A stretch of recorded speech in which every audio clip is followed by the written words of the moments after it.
मित्रों, आप सभी ने देखा कि आज महाराष्ट्र नगर निगम में भारतीय जनता पार्टी और हमारे गठबंधन सहयोगियों के साथ महायुति ने शानदार सफलता अर्जित की है। यह दर्शाता है कि प्रधानमंत्री श्री नरेंद्र मोदी जी के नेतृत्व में भाजपा और एनडीए के प्रति स्वीकार्यता उत्तरोत्तर बढ़ रही है। मात्र कुछ दिन पूर्व केरल नगर निगम चुनावों में तिरुवनंतपुरम में पहली बार हमने बहुमत पाया था। आज देश के और संभवतः एशिया के सबसे बड़े नगर निगम BMC Brihan Mumbai municipal corporation में जो अभूतपूर्व सफलता भाजपा, एनडीए और वहां महायुति को मिली है, उसके लिए हम महाराष्ट्र की जनता का,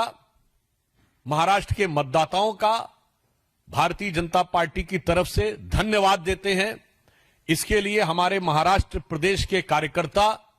पदाधिकारी, हमारे प्रदेश अध्यक्ष, मुंबई के प्रदेश अध्यक्ष, मुख्यमंत्री श्री देवेंद्र फडणवीस जी और उप मुख्यमंत्री एकनाथ शिंदे जी और उनकी मेहनत का यह शानदार फल है। और प्रधानमंत्री श्री नरेंद्र मोदी जी के नेतृत्व में जो अपार लोकप्रियता भारतीय जनता पार्टी को हासिल हुई है,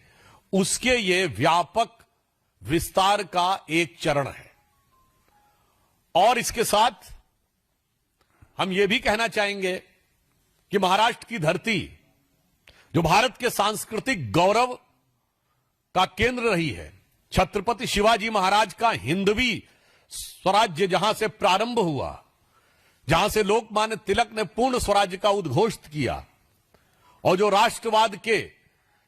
विचारों की उर्वरा भूमि रही है, और जो आज मुंबई, जो विश्व की चौथी बड़ी अर्थव्यवस्था और विश्व की बड़ी अर्थव्यवस्थाओं में फास्टेस्ट ग्रोइंग इकोनॉमी का आर्थिक राजधानी हो, तो मैं कह सकता हूं भारत के सांस्कृतिक गौरव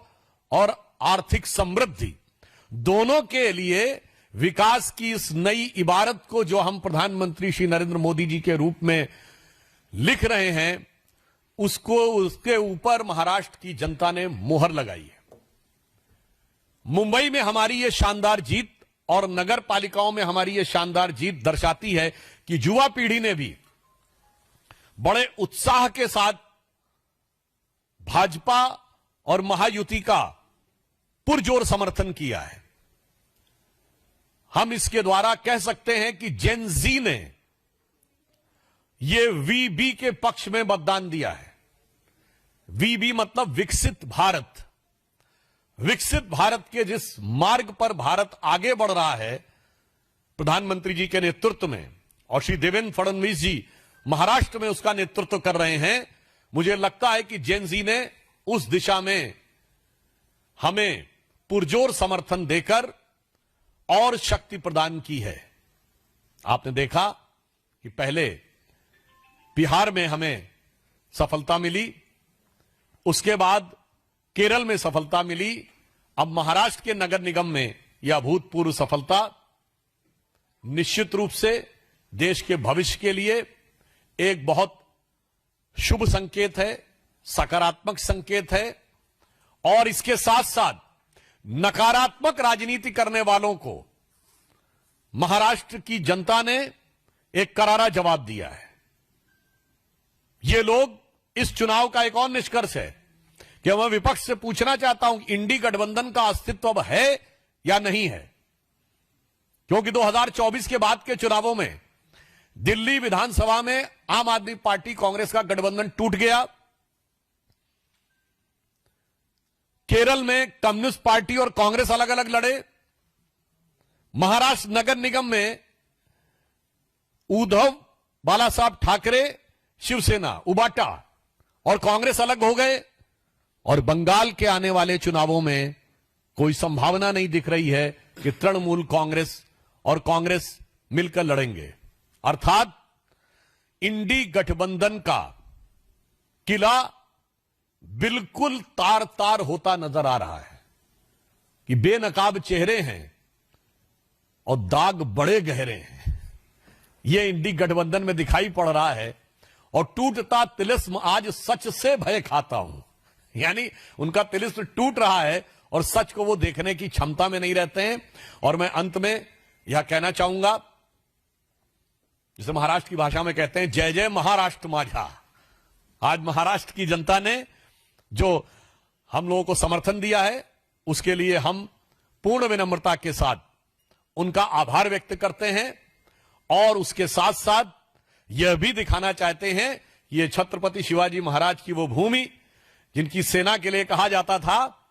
जो महाराष्ट्र का बड़ा प्रसिद्ध नाटक है जानता राजा, उसमें जब शिवाजी की सेना चलती थी तो मानो मुझे लग रहा है कि आज वैसा ही स्वर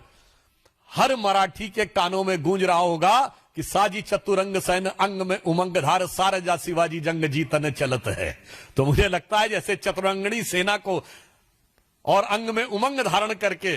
शिवाजी की सेना आगे बढ़ती थी, आज प्रधानमंत्री श्री नरेंद्र मोदी जी के नेतृत्व में हम लोग जो आगे बढ़ रहे हैं और महाराष्ट्र में देवेंद्र फडणवीस जी के नेतृत्व में आज जनता ने हमें वैसा ही आशीर्वाद दिया है।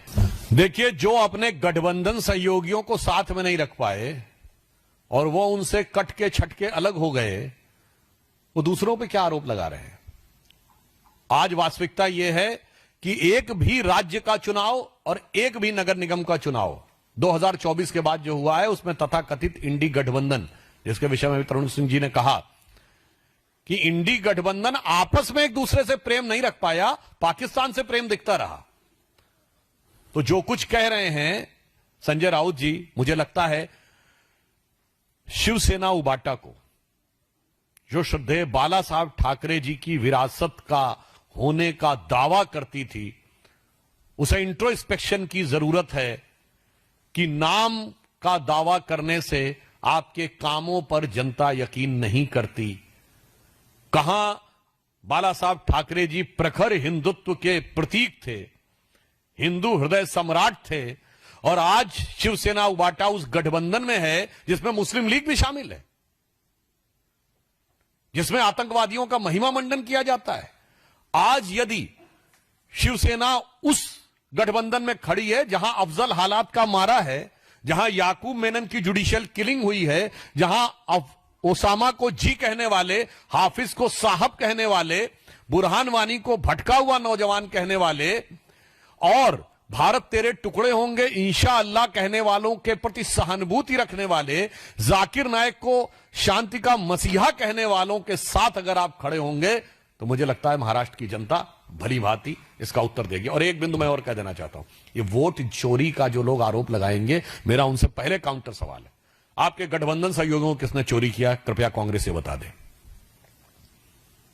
पुनः मैं कांग्रेस से रिपीट करना चाहता हूं, आपके गठबंधन सहयोगियों को कौन चोरी करके ले गया है? उसमें श्री नरेंद्र मोदी जी और श्री अमित शाह जी का कोई रोल दिखता है कि आपको कुछ नहीं, आप अपना साथ में नहीं रख पाए हैं? और इसे मैं कहूंगा कि ये दल मोदी विरोध में घबराकर साथ में आते हैं और उसके बाद फिर जैसे ही एक दूसरे के प्रति उससे ज्यादा नफरत पाते हैं और अलग हो जाते हैं। मतलब इनके ऊपर जो इनकी चोरी हुई है उसके लिए मुझे पुराना गीत याद आता है कि ये दल एक दूसरे से ये कह रहे हैं कि मिलो ना तुम तो हम घबराएं, मिलो तो आंख चुराएं हमें क्या हो गया। जो एक दूसरे से आंख चुराते रहते हैं वो हमारे ऊपर चोरी का आरोप लगाते हैं, बहुत हास्यास्पद है।